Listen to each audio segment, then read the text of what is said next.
Hi there. In this video, I'll be introducing to you this plant. This is Asclepias oenotheroides, commonly called Zyzotes milkweed.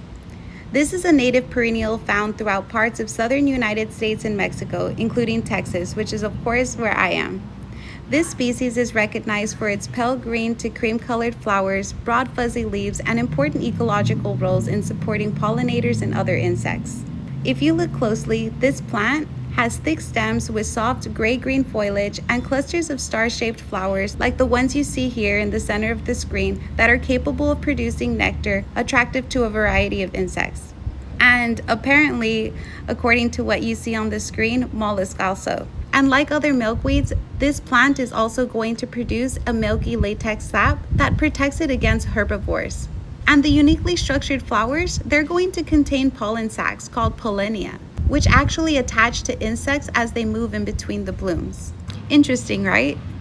I added my Asclepias oenotheroides after a photography trip to my nearest beach, where I ran into this plant growing freely along the coast and decided to take one home.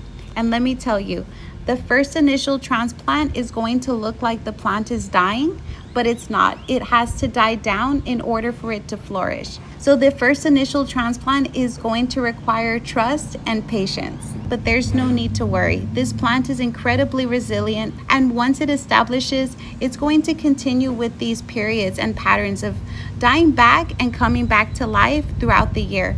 And this is going to be completely normal with this species, okay? So fun fact, when I first planted this, I mainly wanted to see if I could witness any monarch butterflies, Danaeus plexippus, visiting this plant, which I did. And I was so happy I actually started taking pictures immediately. But what I didn't expect was the number of tarantula hawks, Pepsis grossa, my actual favorite insect, visiting these flowers.